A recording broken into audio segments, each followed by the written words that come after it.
poor girl took a homeless man to her ex's wedding, not knowing he was a millionaire.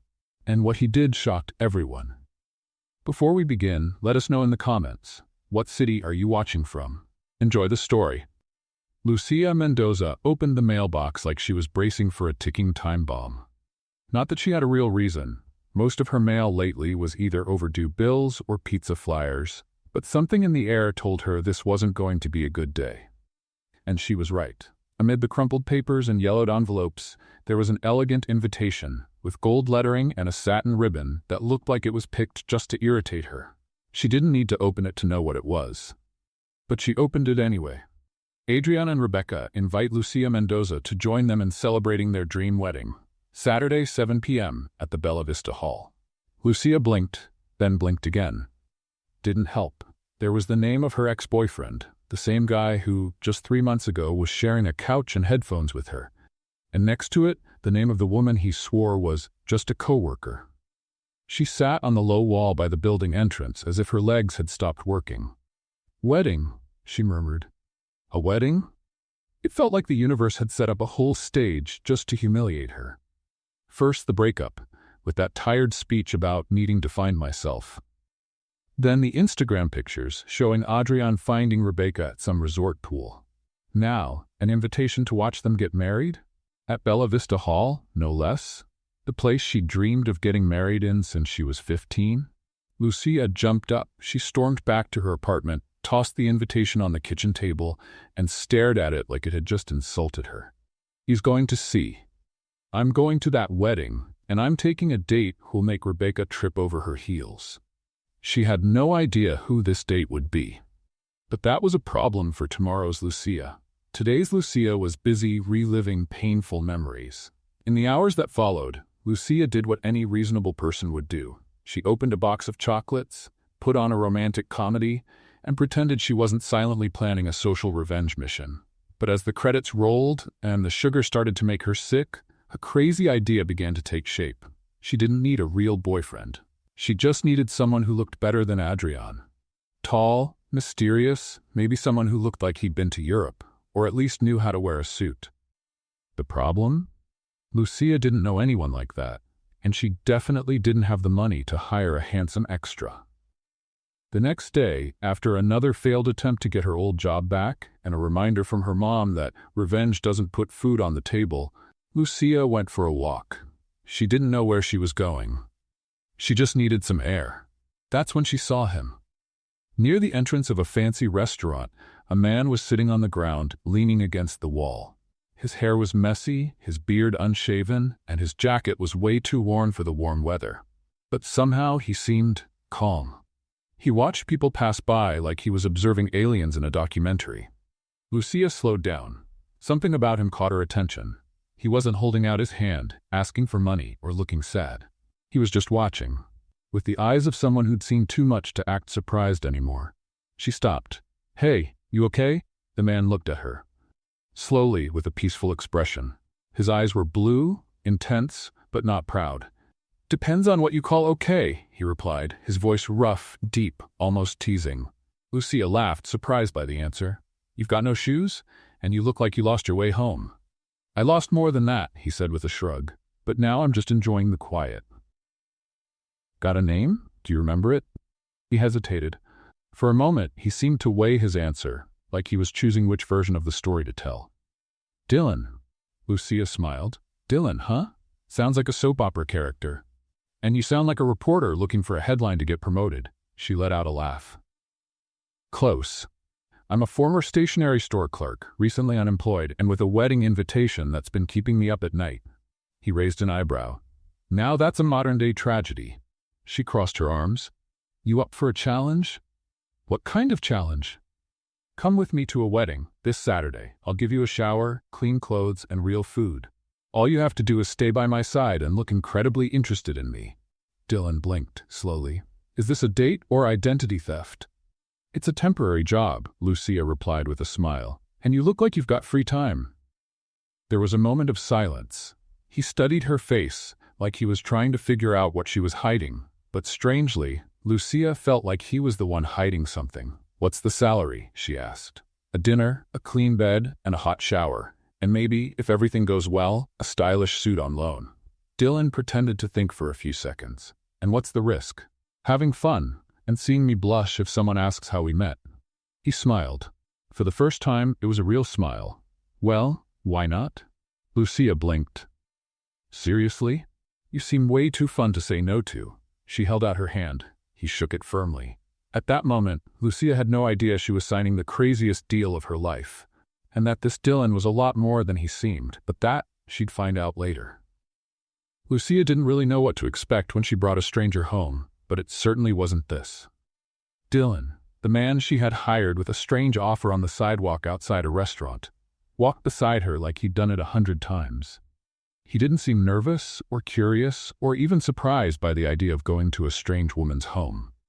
Worse, he acted like it was completely normal. When they arrived at Lucia's small apartment, 2 cramped rooms with yellow walls and furniture inherited from her great-aunt, he just took off his shoes at the door and said, "Got any coffee?" Lucia blinked. "You move fast." "I run on caffeine," he said, tossing his worn backpack on the floor like he was a regular guest. She made the coffee, still feeling like she might be dreaming. And maybe she was. After all, who in their right mind picks up a man off the street to pretend to be their wedding date? But when she put the cup on the table and saw Dylan sit on the couch like a retired diplomat, the doubt came back. "Okay," she said, crossing her arms. "First, I need to lay down a few rules." Dylan nodded, serious. "Of course. Let's make this crazy deal official." She held back a laugh. "First, you can't disappear before Saturday. Second, no making up stories about aliens, cults, or international crime. Third, you need to act like a guy completely in love with me. Intense looks, quiet compliments, that kind of thing." Dylan took a sip of coffee and smiled. "Is this an acting test or an emotional trap?" "It's social survival. I need to show that I'm fine, that I've moved on, you know." "The idiot who sent you a wedding invitation?" he asked casually. Lucia frowned. "How do you know that?" "You told me yesterday, remember?" She didn't, but she let it go. "All right, and what about you? Don't you have any rules for me?" Dylan set the cup on the arm of the couch and looked at her. "Just one." "What is it?" "Don't ask anything about my past." Lucia raised an eyebrow. "Nothing at all? Nothing? Not even what you did before?" "Especially not that." She crossed her arms, spat. "What if someone at the wedding asks?" "Make something up," he said with a teasing smile. "You seem good at that." Lucia sighed, but inside she was curious. That man didn't seem like a homeless guy. The way he spoke, his sharp vocabulary, the calm that was too strange for someone living on the street. "All right," she said. "No questions. Just let me turn you into someone who looks like they belong on a red carpet." He made a theatrical bow on the couch. "I'm in your hands, Miss Mendoza." The next morning, Lucia borrowed a barber kit from her cousin, who's a hairdresser. With the case in hand and a determined look, she walked into the bathroom where Dylan waited with a towel over his shoulder. "Let's start your transformation," she announced, like she was about to sculpt a masterpiece. Dylan sat down in front of the mirror. Lucia tied up her hair, straightened her posture, and started cutting, combing, trimming the beard. She used cream, lotion, cologne, anything she could find in free samples, expired sales, or forgotten in the back of a cabinet. "If you give me an uneven cut, we'll have a problem," he joked, closing his eyes as she carefully shaved. "Stay quiet, or I'll shave off half your eyebrow." Dylan laughed, and the sound of his laughter distracted Lucia for just a split second. Just enough to slip and leave a crooked line on his chin. Oops. Nothing, all under control." She spun the chair, made him stand, and handed him a dress shirt. "Try this on." "Are you always this bossy?" "Only when I'm desperate." Dylan went into the bedroom and came out a few minutes later. And Lucia froze. The man who came out wasn't the same one she had found on the sidewalk. With his hair neatly styled, a clean shave, a slightly fitted white shirt, and dark jeans, Dylan looked like he'd stepped out of a high-end cologne commercial. Tall, broad-shouldered, with an intense gaze. Lucia let out an involuntary wow. Then she coughed to cover it up. "Okay, you'll do," she said, trying not to sound too impressed. Dylan spun on his heels like he was walking an invisible runway. "So, boss, what's my story on Saturday?" She paused for a few seconds. "You're an international sustainability consultant. You work with renewable energy. You travel a lot. We met at an event on urban reforestation. You complimented my volunteer work with rescued animals, and it was love at first sight. Dylan looked at her, trying to keep a straight face. Wow, that's very specific. How long have you been rehearsing that? Since last night. And you think people will believe it? Lucia smiled. No, but you'll make it look real. He winked. I love a challenge. That night, Lucia had trouble sleeping. Partly from nerves, partly because Dylan was stretched out on the living room couch like he'd lived there for years. She heard his footsteps in the kitchen, the sound of the faucet, and his steady breathing after a few hours. It was strange having someone around, but somehow it wasn't uncomfortable. When she woke up in the morning, he was already up, making coffee. Shirtless. Lucia looked away, embarrassed. Do you always act like you own the place? Just returning the favor, and trying not to burn your toaster. She sighed and took the cup he handed her. We're only missing one thing. What's that? Practice being a real couple. Eye contact, touching, chemistry. Dylan smiled. You don't think we have chemistry? She blushed. That was rhetorical. Too bad. I thought it was a compliment. Lucia shook her head, laughing, and for a moment she forgot it was all just a crazy plan. It felt almost real. It was Saturday. Lucia Mendoza stood in front of the mirror, trying to convince herself this was just another social event, like a birthday party or a school reunion, with champagne, spotlights, and the presence of the ex-boyfriend who broke her heart and didn't even leave the Wi-Fi paid. She smoothed out the emerald green dress borrowed from her cousin, who swore it brought out her eyes. Though Lucia had her doubts, since her eyes were basic brown and the fabric felt like it could rip with any deep breath. Dylan walked out of the bathroom, adjusting the cuffs on his navy blue shirt and the tie Lucia had put together, with the help of an internet tutorial. He looked so at ease in that outfit, it was hard to believe that just days ago he was sleeping on the street and washing up in public fountains. Ready? She asked, trying to hide her nerves. Always, he replied, with a half-smile that seemed custom-made to shake her emotional balance. In the taxi on the way to the venue, Lucia almost changed her mind 3 times. A voice inside her kept shouting that this made no sense, that it was crazy, that she was about to embarrass herself even more. Then Dylan casually took her hand. It's going to be fine, Lucia, he said, sincerely. You've got this. She took a deep breath. Or everything's out of control, which, for me, is kind of the same thing. The Bella Vista Hall was lit up like a movie set. White curtains, flowers hanging from the ceiling, soft music, and waiters moving with trays like dancers. Walking in arm with Dylan, Lucia felt all eyes turn toward them. Some in surprise, some out of curiosity, and a few with pure mockery. But no one said anything. Yet, they walked down the main hallway to the guest area. The host greeted them with a rehearsed smile, asked for their names, and scribbled something illegible. Lucia was about to look for a quiet corner when she heard a familiar voice. Lucia? It was Adrian. She turned around slowly, as if bracing for impact. There he was, in a flawless suit, hair perfectly styled, and that same expression like he thought the world revolved around him. Wow, he said, looking at Dylan. Didn't expect to see you here. Lucia smiled. The invite said I was welcome, and I never miss a chance to celebrate. Someone else's love. Dylan gave Adrian a firm handshake. I'm Dylan, Lucia's partner. Adrian seemed to choke on his own breath. Partner? Like boyfriend? Dylan looked at Lucia and winked. Something like that. We met at a sustainability event, Lucia added. He works with urban reforestation, an ecologically passionate soul. Adrian blinked, confused. He didn't seem to know whether to laugh or get annoyed. Interesting, he said. Lucia, Rebecca's gonna love seeing you.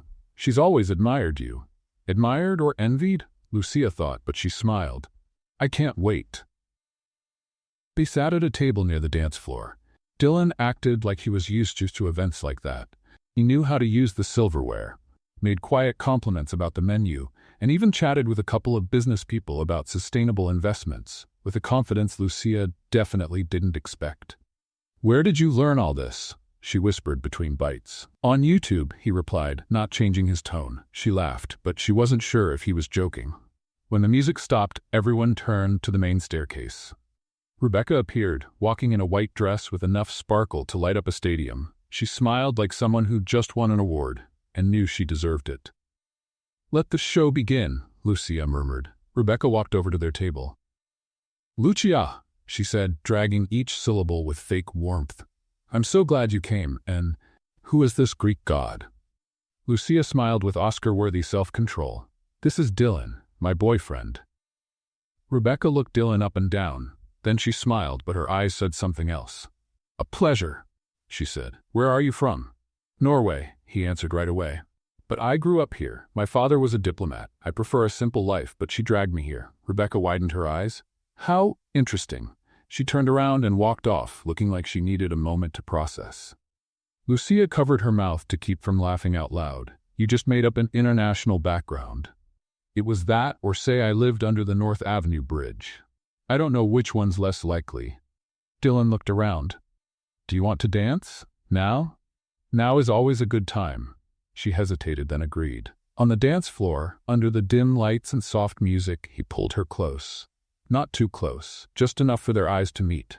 Are you having fun? He asked. I'm surprised. By what? By you. I'm full of surprises, Lucia. She was about to respond when the main microphone turned on. Adrian stepped onto the stage with a glass in hand. Before the official toast, he said, his voice slightly slurred, I want to thank a few special people. Friends, family, and of course, my dear Lucia Mendoza. Everyone turned to look at her. Lucia felt the ground drop beneath her. A wonderful woman, Adrian continued. We had our time, our story, and it's nice to see you've moved on, with a Norwegian. Some people laughed. Lucia stood up, swallowing hard. Excuse me, I need some air. She stepped out into the garden. Her heart was beating too fast. Seconds later, Dylan appeared. Are you okay? He did that on purpose, she said, angry. He wanted to embarrass me. And you handled it like a queen. She let out a nervous laugh. This is all crazy, Dylan. I made up a boyfriend, brought you to a fake wedding, and now I'm hiding in a garden. Sometimes, a little crazy is the only way to stay sane. She looked at him. He was so close, so calm, so far from the mess she'd made. Who are you, really? Dylan paused for half a second. A man who hates weddings, but for some reason I'm really enjoying this one. Lucia opened her mouth to ask more, but the answer would have to wait. Because at that very moment, her world was about to change. And not because of Adrian or Rebecca, but because of a woman who was walking in from the side of the garden. Let's have some fun with those who only read the comments. Type Burger King in the comments. Only those who made it this far will get it. Now, let's get back to the story. A woman looked at Dylan for 2 seconds. Then said in a low voice, I know you. You shouldn't be here. Lucia slowly turned her head. The woman who had just entered the garden looked like she stepped out of a detective movie. Confident heels, a sharp blazer, hair pulled back in a tight bun, and an even sharper expression. I know you, she repeated, now staring directly at Dylan. He didn't react right away. He just looked at the woman with a slight lift of his eyebrow, like he was trying to remember where he'd seen her.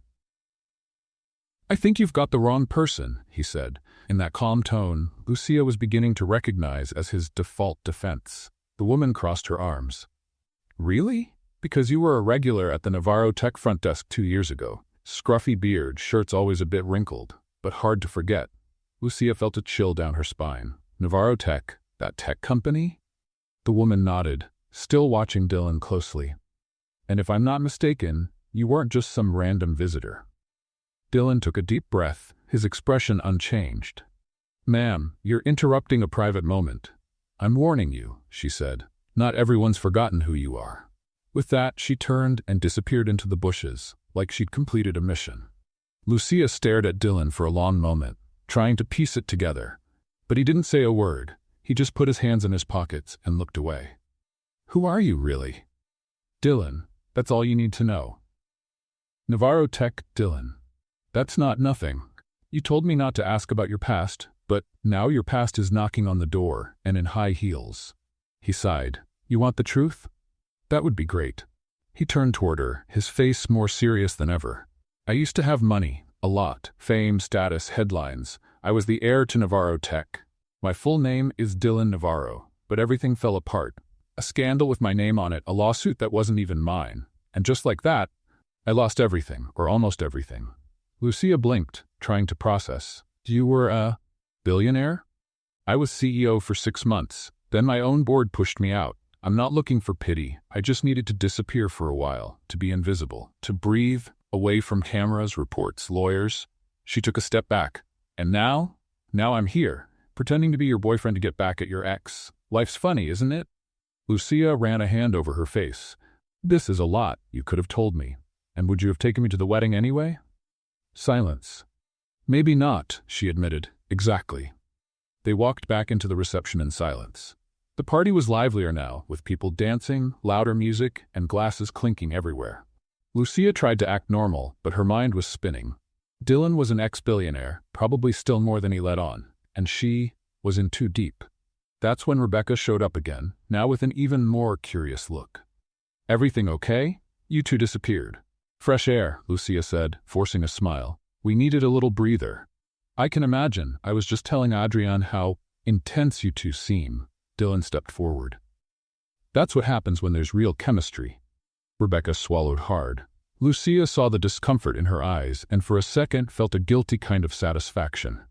But peace didn't last long. Someone bumped into Dylan hard, one of the groomsmen clearly drunk, and the wine glass he was holding spilled, staining his shirt red.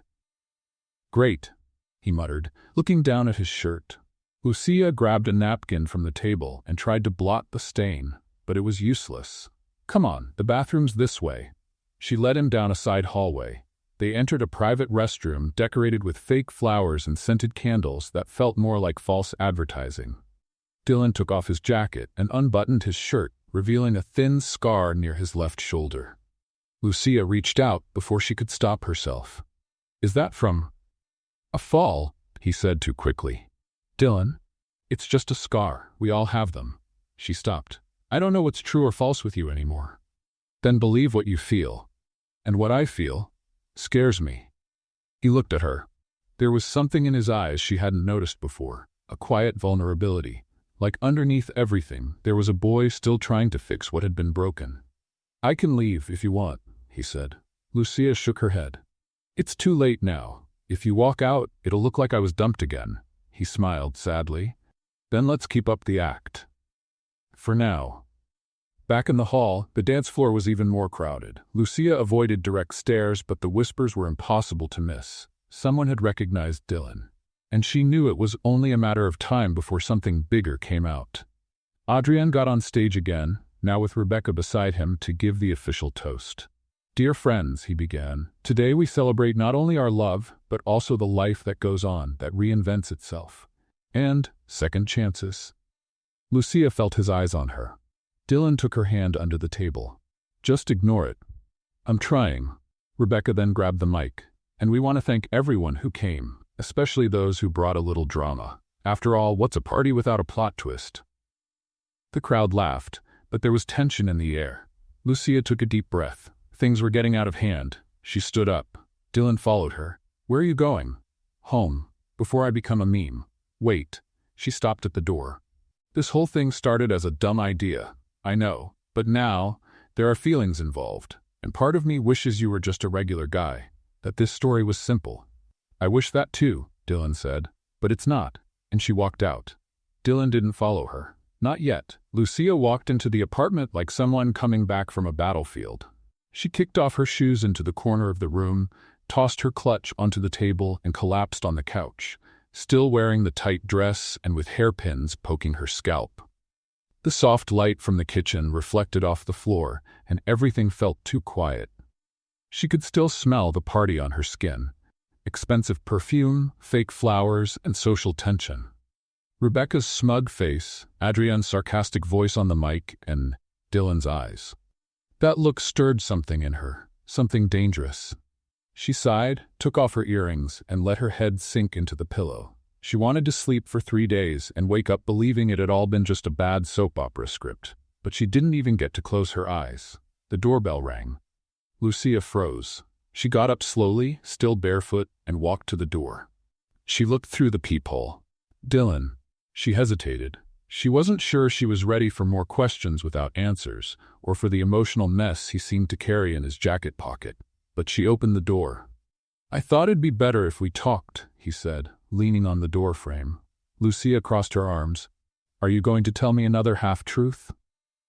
No, I came to say thank you. For what? For reminding me I can still be someone outside all the drama. For making me laugh. For letting me into your life, even if it started with a crazy moment. She sighed. Are you hungry? He smiled. Always.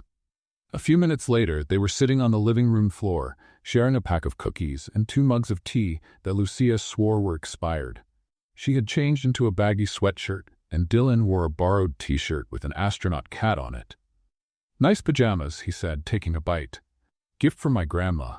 She thought I needed to stand out more. Well, she nailed it. I've never seen a cat so focused on floating in space. Lucia laughed, but her laugh quickly faded into a question stuck in her throat. Why did you stay on the street so long? You could have disappeared another way. I don't know, moved to another country, changed your name, lived in a cave. Dylan looked at his mug for a few seconds before answering.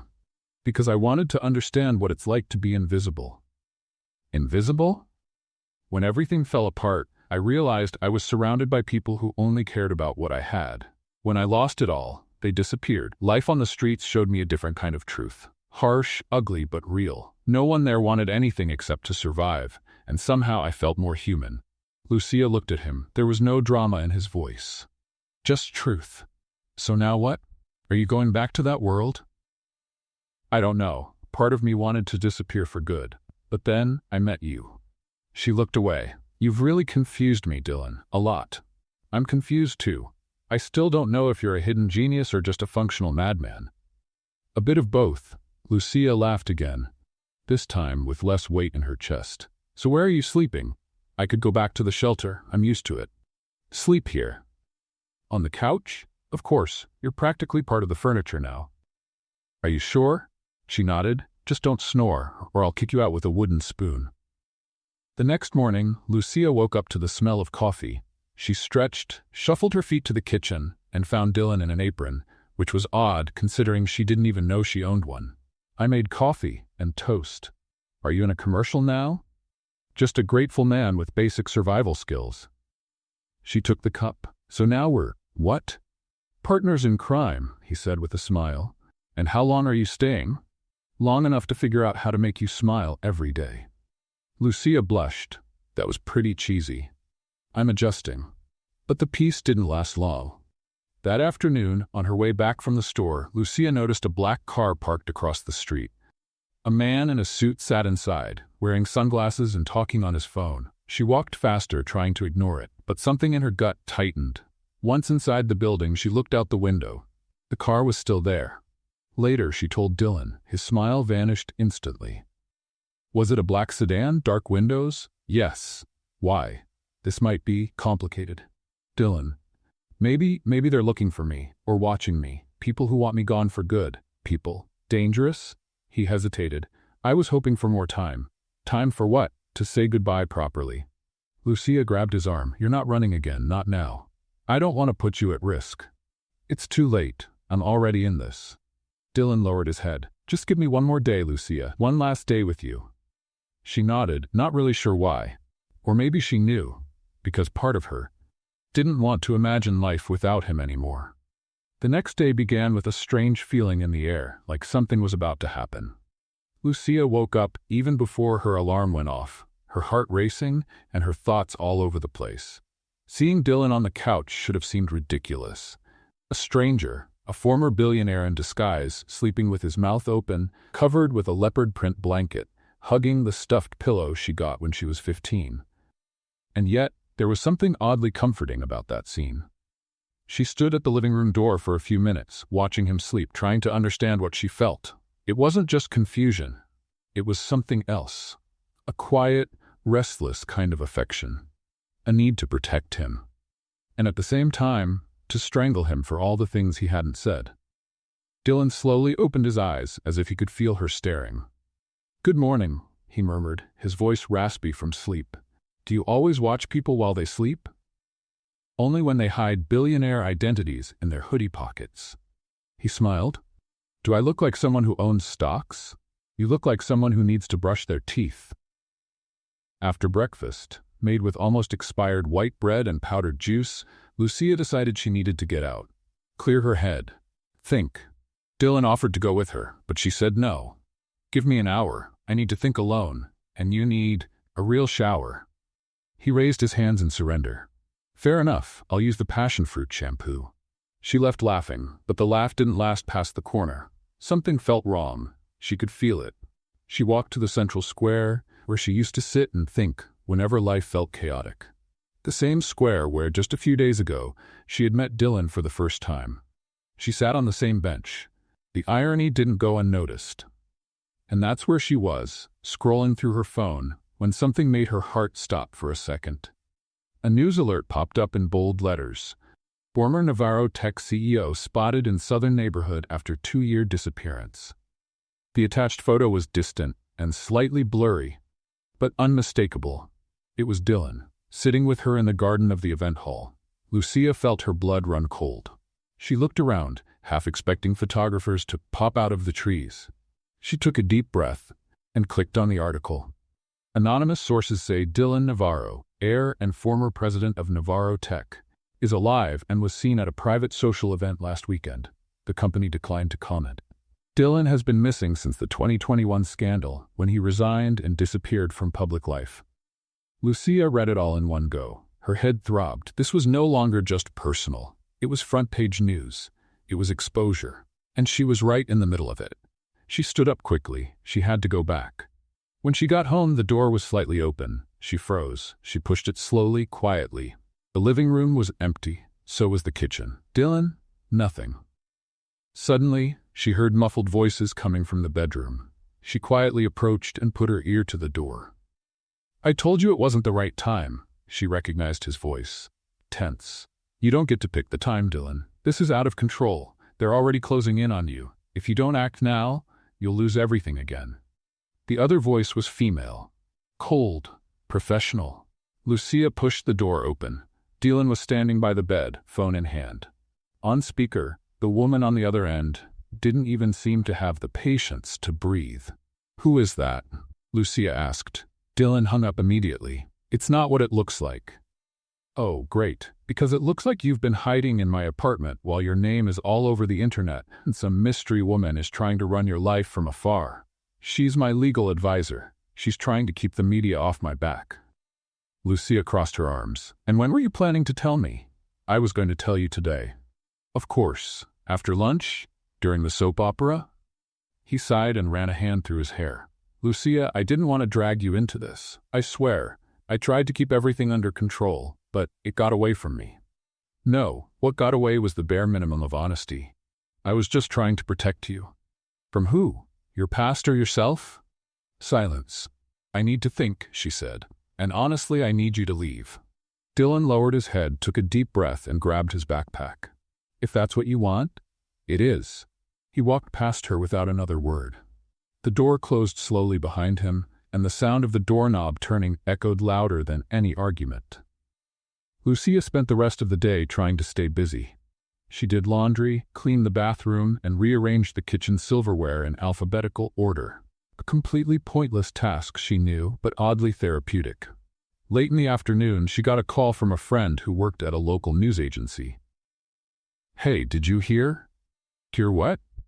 They're saying you're Dylan Navarro's new girlfriend. It's all over the gossip sites. There's your photo, your name, even a link to your profile. Lucia felt her stomach turn. They're saying my name? Yes, and it's not mild. Some people are saying you were an accomplice, that you helped him hide, that it was all a setup. She hung up, not knowing what to say. Accomplice? She was being accused of hiding a former billionaire? She grabbed her phone. The notifications wouldn't stop. Friend requests, messages from strangers, aggressive comments on old photos. It felt like her life had turned into a reality show she never signed up for. By early evening, the doorbell rang. Lucia didn't want to open it. She didn't want to see anyone. But something in her chest said it was him, and it was. Dylan, now in a dark jacket with tired eyes, was holding an envelope. I came to drop this off. What is it? My documents, and a letter. It explains everything, if you want to read it. She took the envelope with both hands, but didn't open it. You said you wouldn't come back. I know, but I also know I need to end this the right way. You already ended it, Dylan, when you lied, when you left, when you used me to hide. He shook his head. I didn't use you. You didn't. I did hide, yes. But you brought me back. You made me remember who I was before it all. Before the money, the pressure, the betrayal. With you I was just Dylan. For the first time in a long while. Lucia didn't answer. He took a step back. If you don't want to see me again, I get it. But please, read the letter. Even if it's just to hate me with the truth. And he left. Lucia sat at the kitchen table with the envelope in front of her. She opened it slowly. The letter was handwritten, the words leaning slightly, steady on the page. Lucia, when I ran away from my old life, I didn't know what I was looking for. I just wanted to disappear. Erase the name, the image, the pain. But you found me. With your wild questions, your sharp humor, your courage to face the chaos. You made me laugh when all I wanted was to vanish. You brought me back. Yes, I lied. I hid. But everything I felt with you was real. And if you can still see anything in me, even after the mistakes, I'll be waiting. On the other side of the bridge, Dylan. Lucia leaned back in the chair. Tears threatened to fall, but she held them in. She didn't know if it was pain, anger, or longing. Maybe all of it at once. She stood up, grabbed her jacket, and left. The sky was already darkening when she reached the North Avenue Bridge, the place he always talked about, like a quiet symbol. And there he was, sitting on the edge, looking at the horizon with the calm of someone who's already lost everything, yet still watches the world go by. You came, he said, without turning. I came to say I haven't forgiven you yet. Fair enough. But maybe I want to try to understand. He turned his head and their eyes met. That's enough. And for the first time, neither of them needed to say anything else. The night after Lucia met Dylan at the bridge, she woke up feeling like everything around her was on pause, like time had stopped breathing and the world was waiting to see what she would do next. Dylan was still asleep on the couch, his face calm, almost peaceful. He looked like a different person, nothing like the man she first met on the sidewalk. It was as if he was slowly taking off the armor that kept him hidden and becoming real again. But Lucia didn't feel ready. Inside, she was still at war. She closed the kitchen door gently, poured herself a weak cup of coffee, and sat at the table with her phone in hand. More messages. More notifications. Her name was still everywhere online. Gossip sites were speculating everything, from a secret romance with the rebel billionaire to conspiracy theories saying she was the mastermind behind his escape. This is getting out of hand, she muttered. And it was true. People were trying to add her mother on Facebook. Her old boss gave an interview saying he'd always suspected she had a double life. Someone had even created a fake Instagram account under the name Lucia Official Navarra. That morning, she made a decision. She had to disappear. Breathe. Think far away from all of it. She packed a small backpack, left a note on the fridge. I need some time. Don't look for me. I'll come back. And left without looking back. Dylan woke up a little later, with the smell of lukewarm coffee still in the air. He yawned, rubbed his face, and called out instinctively, Lucia? Silence. He got up, walked to the kitchen, saw the cup alone on the table and the note on the fridge. He read it once, twice, 3 times, as if on the 4th it would say something different. No, he whispered. Not now. The call came just minutes later. It was Helena, his legal advisor. We have a problem. Another one? The wedding video leaked online.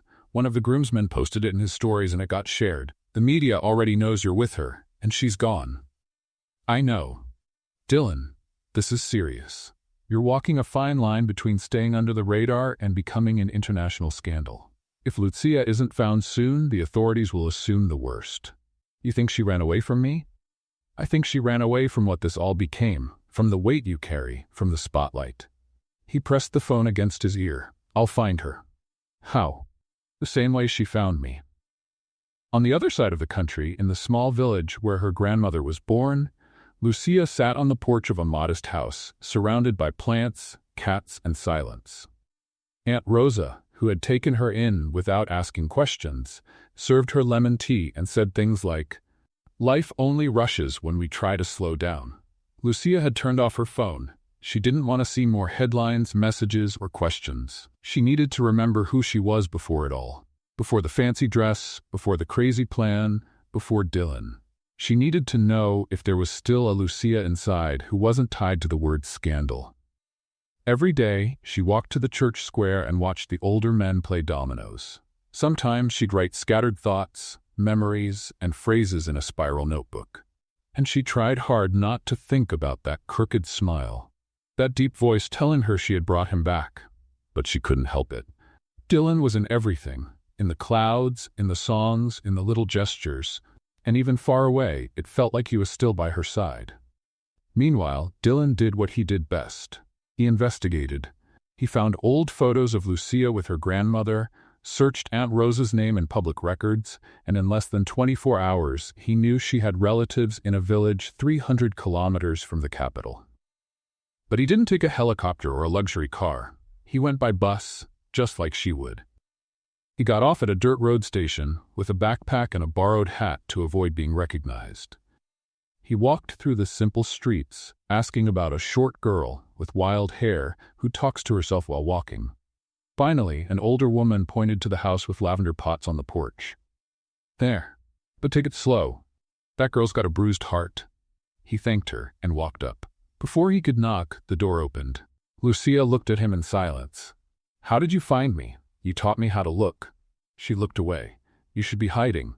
You're taking a big risk coming here." "I've already risked everything. One more thing won't change much." "Dylan, please let me speak." She nodded slowly. "I know I made mistakes. I kept too much from you, dragged you into a storm you didn't ask for. But even with all the chaos, every moment with you was real." "You lied?" "I lied about who I used to be, but not about who I am with you." Lucia took a deep breath. "I ran because I got scared I'd lose myself in all this madness. And I ran because I didn't want to be anyone anymore. But you made me want to come back." Silence. Aunt Rosa's voice echoed from the kitchen. "If you're going to propose, wait until the coffee's ready." Lucia laughed, and something inside her cracked. Or maybe it healed, or both. She opened the door fully. "Come in, but if you get dramatic, I'll make you do the dishes." In the days that followed, Dylan stayed at Aunt Rosa's house. He helped in the garden, burned the toast at breakfast, and was officially adopted by one of the house cats. Lucia still didn't know what they were.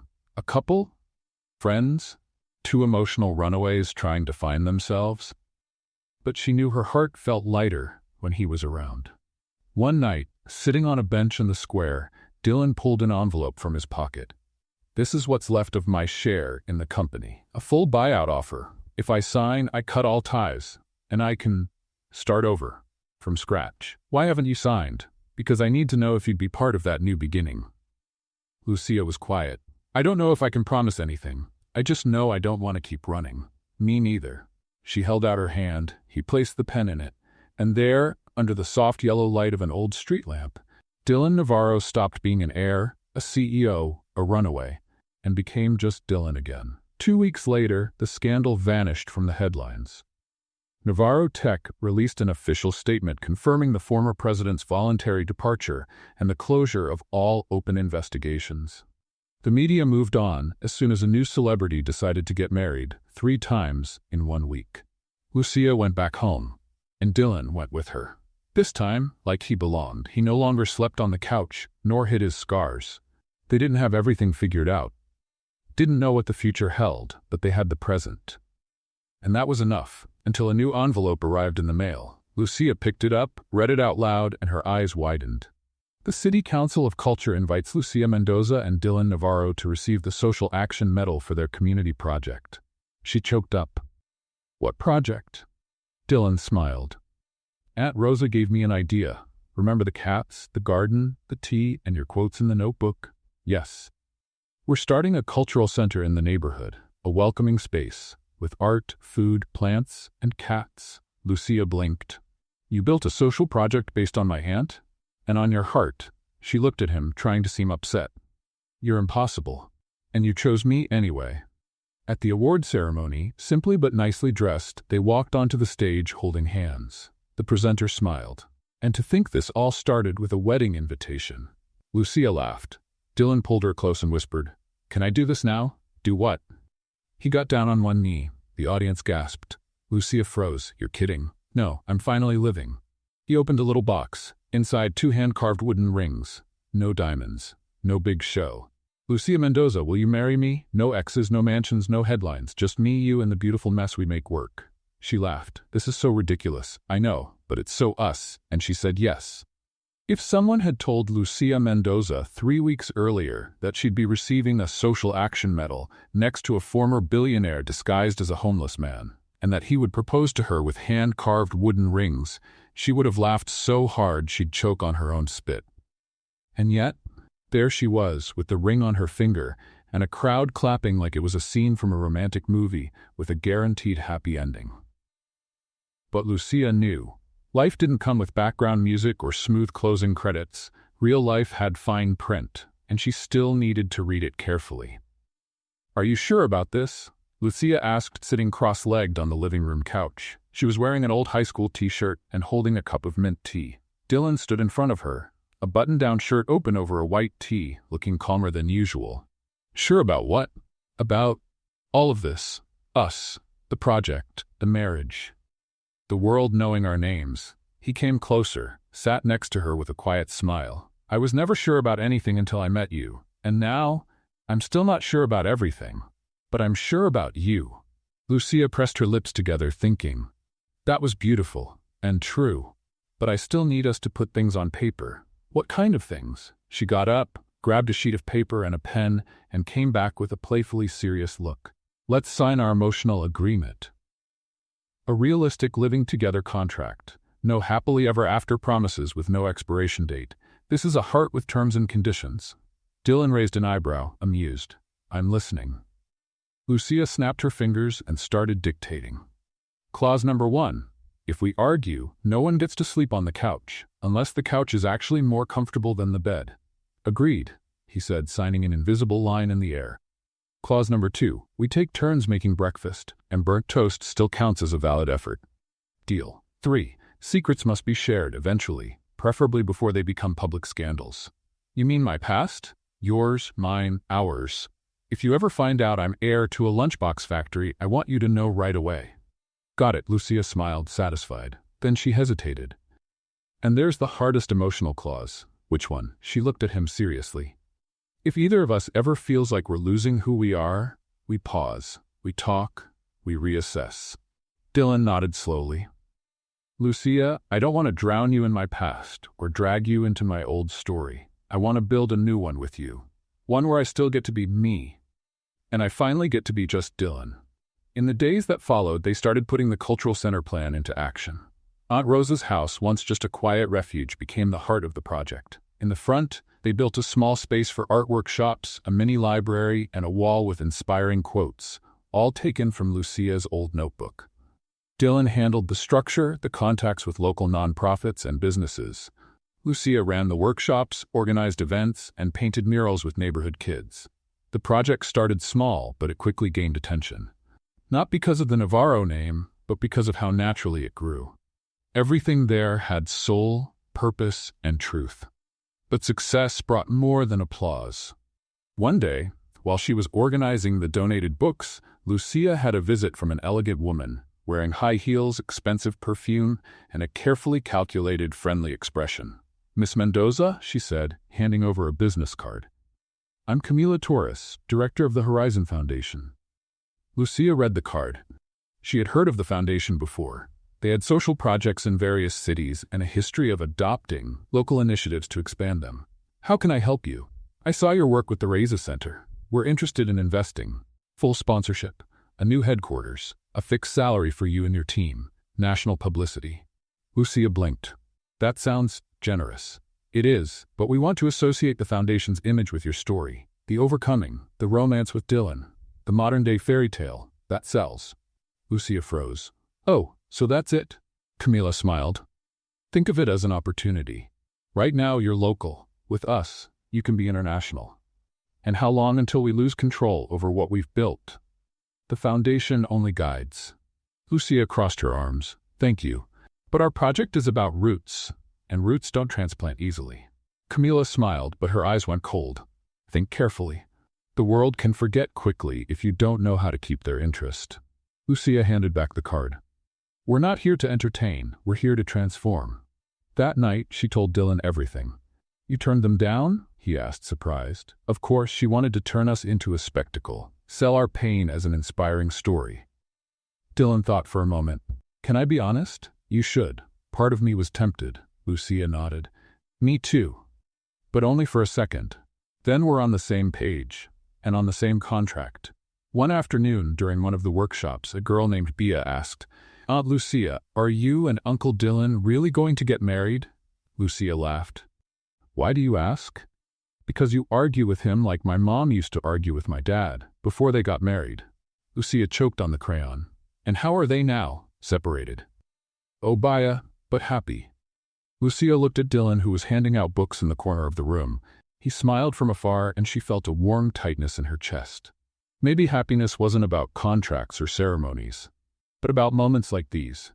Simple, true. A few days later, Dylan surprised her with a dinner in the backyard. String lights, a table with food he made, or almost. The rice was from Aunt Rosa, and soft music in the background.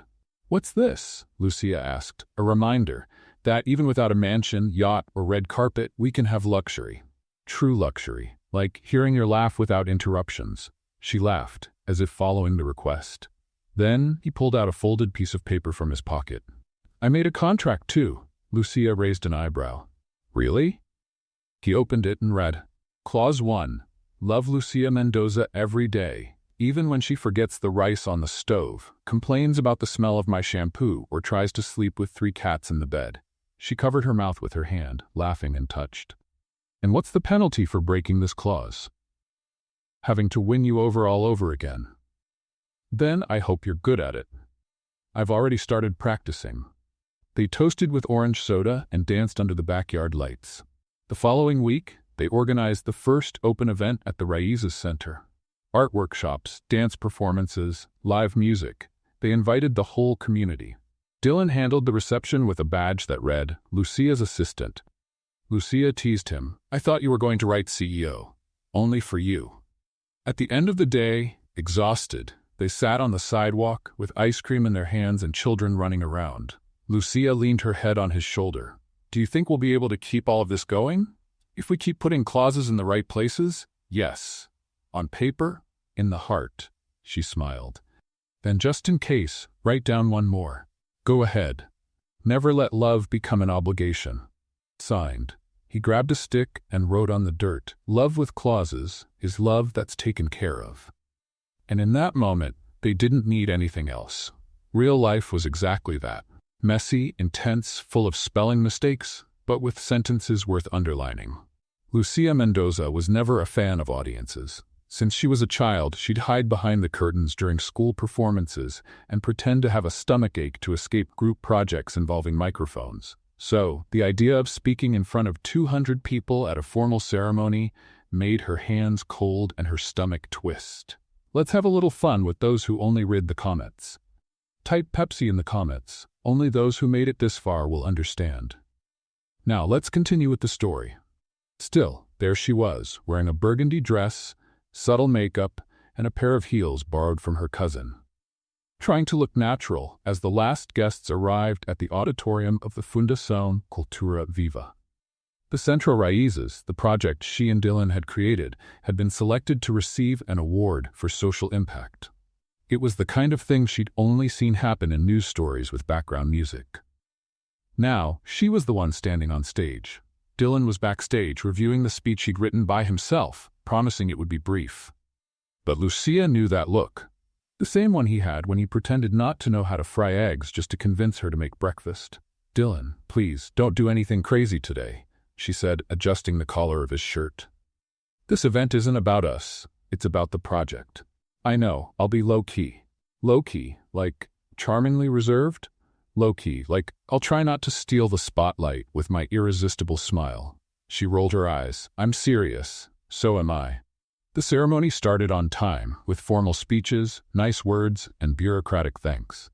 Lucia tried to look engaged, but the sweat on her palms gave her away. And now, the host announced, we invite to the stage the founders of the Centro Raíces project, Miss Lucia Mendoza and Mr. Dylan Navarro. The audience applauded. Lucia felt her legs grow heavy. Dylan extended his hand as if she were a princess about to enter a grand ballroom. Ready? He whispered. No, but here we go. They climbed the stage together. The applause stopped. Lucia stared at the crowd, the microphone, the lights, and froze. Dylan, noticing, smoothly took the lead. "Good evening. I know we're here because of a successful social project, but honestly, none of this would have happened if I hadn't literally tripped over Lucia Mendoza. In the middle of the street, in the rain. I might seem hard to knock down, but she managed it, and since then, I haven't gotten up the same way." The audience laughed, sharing the moment. Lucia is the heart of Central Raises, and she's also the heart of what's left of my life. I lost everything before her. Status, company, name. But she gave me back what mattered, humanity. And more than that, she gave me a place. Lucia blinked. That wasn't in the original speech. Dylan turned to her. "And since we're here with so many people who've supported us, I want to take this moment to say something I've been rehearsing for days." Her eyes widened. Dylan, no, but he had already kneeled. A whisper ran through the crowd like an electric breeze. Lucia froze. "Lucia Mendoza," he said, holding the microphone and looking into her eyes, "would you give me more than just your talent, your laughter, and your patience with my bad jokes? Would you give me the chance to be yours forever?" Silence. Long. Heavy. Lucia felt the world spin slowly. The answer was stuck in her throat. Not because she didn't love him. She knew she did. She loved Dylan with a silent intensity, the kind that makes you rethink everything you're sure about. But there, in front of everyone, with cameras, phones, flashes, she felt the weight of a new fear. The fear that this wasn't just love but expectation, pressure, image. She took a step back. "I'm sorry," she murmured, and left the stage. The audience held its breath. Dylan stayed kneeling for another second, then stood up, saying nothing. The host tried to recover the mood with a joke about live emotions, but the awkwardness was already apparent. Lucia didn't know how she got home. All she knew was that when she walked in, she threw her shoes far away, unbuttoned her dress in the hallway, and collapsed onto the bed with her head buried in the pillow. She felt like a monster. Dylan's face replayed in her mind in a loop. Surprised, hurt, yet still kind. Why had she done that? Maybe because she was still trying to figure out where the project ended and life began. Or maybe because everything felt like it was moving too fast. Or perhaps because she knew herself well enough to know she needed time to think before taking such a big step. But none of that erased the pain. Or the guilt. Hours later, her phone buzzed with a single notification. "Dylan, I won't ask for answers. I just want you to know I'd still choose you, even without certainty." She didn't reply. She couldn't. In the following days, she avoided the cultural center. She asked Aunt Rosa to cover her activities and spent most of her time locked in her room, trying to reconnect with something inside her that wasn't broken. Around town, the rumors started to spread naturally. That she had rejected him. That the project was going to end. That it had all been a poorly calculated marketing stunt. But surprisingly, Dylan didn't disappear. He kept showing up at the center. Organizing activities, smiling at the kids, handing out books, as if nothing had happened. Lucia watched from afar through the window of the room whenever she could, and every time she saw him, her chest tightened just a little more. Until one day, she found an envelope stuck under the door. Inside, a single sheet of paper. "Sometimes, we need to go to the ends of the earth just to realize we were already where we were meant to be. I'm still here, if you want to come back." Lucia folded the paper carefully and put it in the memory box she kept hidden at the back of the closet. The next day, she decided to return to the Centro Raíces. She showed up unexpectedly, wearing a cap and sunglasses, as if that was enough to go unnoticed. But when she entered the main hall, she was greeted with hugs, smiles, and cornbread made by the kids. "Aunt Lucia's back!" shouted Bia, pulling her by the hand to the bulletin board. Dylan was there, hanging new photos on the activity board. When he saw her, he stopped, smiled gently, and simply said, "Hey, hey," she replied. They stood in silence for a few seconds, surrounded by the sound of children's laughter and hurried footsteps. Lucia took a deep breath. "I ran away. I know. And you stayed here. Because this place isn't just yours, it's ours, but I couldn't keep going without you. I'm sorry. You don't have to be." She bit her lower lip. "I felt pressured, so exposed, so expected to be something I was still trying to understand. I should have asked you privately. No, you followed your heart, and I needed to run away to listen to mine. He looked her in the eyes. And what did it say? She smiled, her eyes filled with tears. That you don't need to be sure of everything to choose someone. You just need courage. So? I'm not saying yes right now. Dylan nodded. That's fine. But I'm not saying no either. Even better, she took his hand. For now, I just want to live with you. No rush, no stage, just us. And the kids, and the cats, and Aunt Rosa. Exactly, our real version of happy as long as it lasts.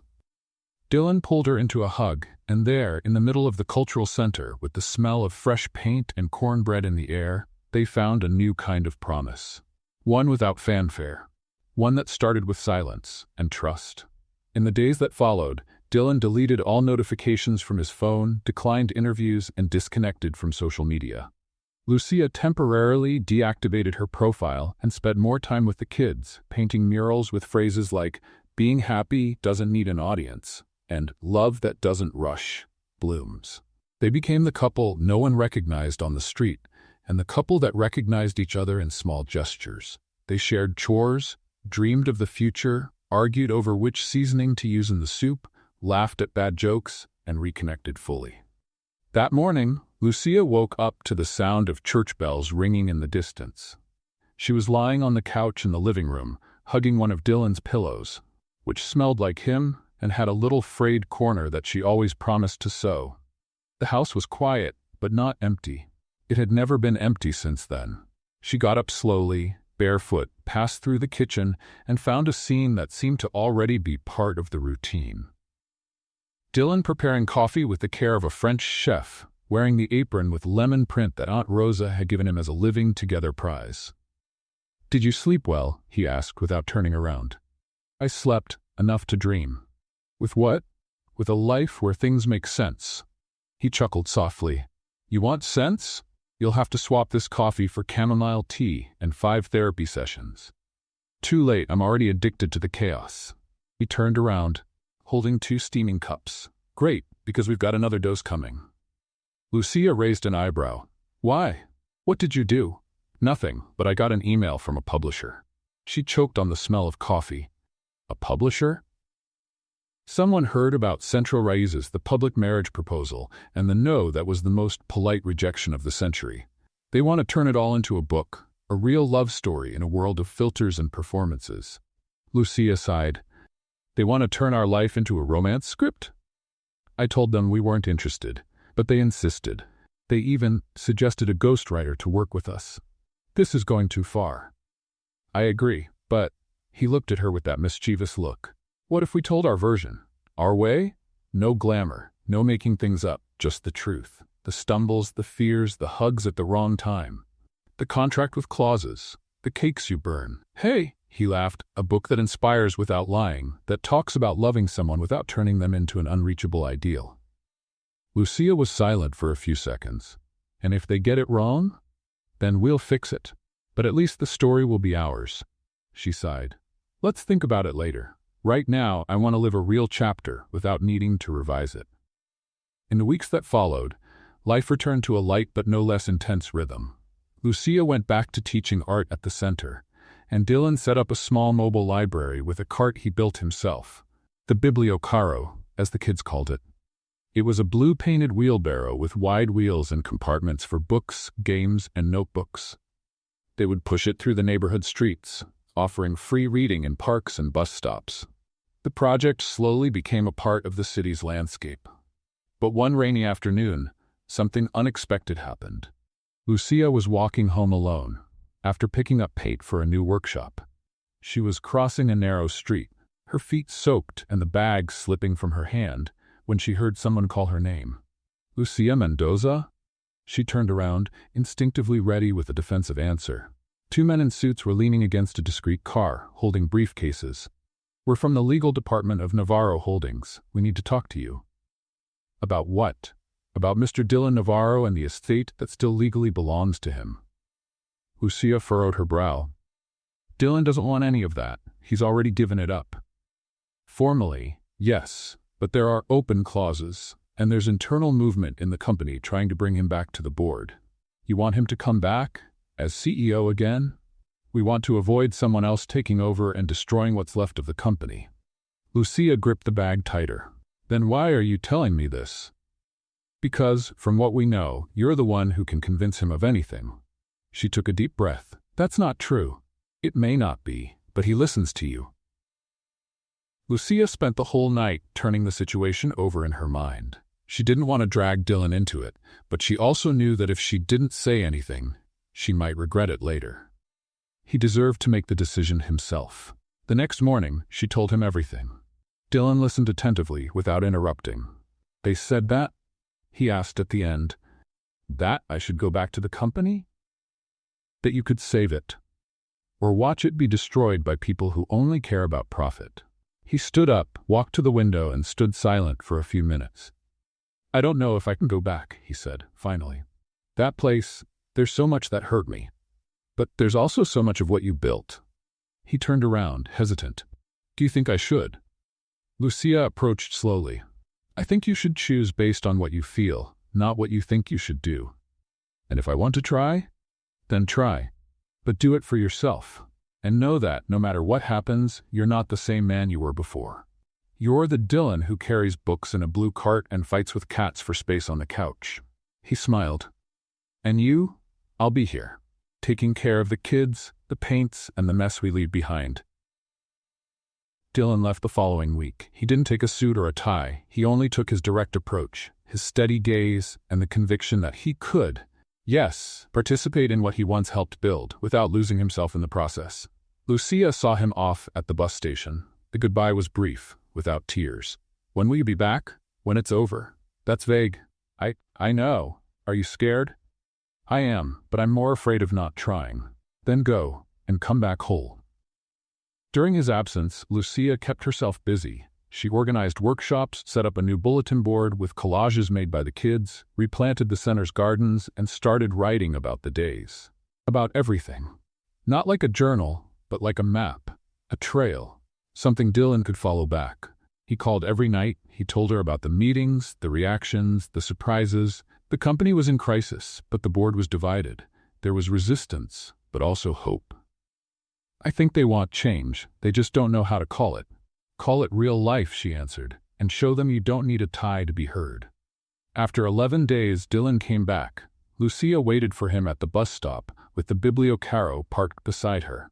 So, she asked as he stepped off. He smiled, tired but at peace. I'm not going back as CEO, but I agreed to be a mentor to the new director, and I'll oversee the transition, from afar, the way I believe in. And they accepted? After a lot of insistence, I showed them the reports from the Centro Raíces, the stats, the impacts. They finally understood that success isn't just measured by profit. I always said you were good with words. I just repeated what you taught me. That night, they celebrated, with poorly cut pizza and soda in glass cups. They laughed at the kids trying to perform magic with cardboard and were moved by the presentation of certificates to the teenagers who finished the first photography course. Lucia sat next to Dylan by the courtyard mural. I think we're ready. For what? For the final chapter? Do we still have one? Just one. And what happens in it? Lucia smiled. You'll find out tomorrow, but I can give you a little hint. There will be confetti, cake, and maybe a cat dressed in a suit. Sounds promising? And ridiculous. Our kind of ending. They hunt.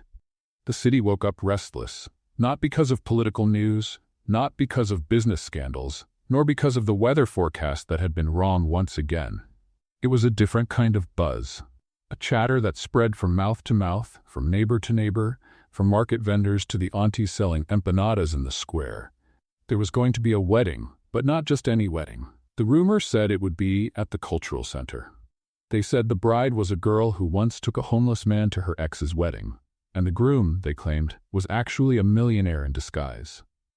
They said a lot of things, and all of them were right, and yet far from the truth. Lucia woke up early that morning, but she wasn't nervous. Unlike all the brides she saw in movies, she didn't trip over her veil, didn't silently shed tears, and didn't have a panic attack over the decorations. She was calm, maybe because she knew exactly where she was standing, who she was marrying, and most importantly, why she had chosen this path. The ceremony was set in the Raíces Center courtyard, surrounded by colorful murals, plants in recycled tire pots, and little handmade flags made by the kids. No red carpet. Instead, there were dry leaves collected from the square, spread by little hands with the enthusiasm of a festa giannina. Her dress? A simple, straight linen design. The neighborhood seamstress had made it in exchange for a month of painting classes for her grandchildren.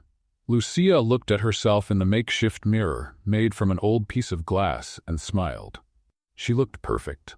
Dylan, on the other hand, was wearing a navy blue suit with no tie, his hair combed with effort, and a nervousness he tried to hide with awkward jokes. He was leaning against the main building door, trying to breathe normally while the makeshift groomsmen adjusted the last-minute decorations. Bea, the curious girl who was always asking if Dylan and Lucia were getting married, ran in with a cardboard box. "Uncle Dylan!" The cat ran away again. "What?" "Tico. Aunt Lucia said he was going to be the cat of the rings, but he climbed the fence and went after a pigeon." Dylan rubbed his forehead. "Okay, new plan, you're going to take the rings." Bea smiled from ear to ear. "Really?" "Yes, just don't run after pigeons too." She laughed and skipped off. The music started with an out-of-tune guitar played by one of the teenagers in the music workshops.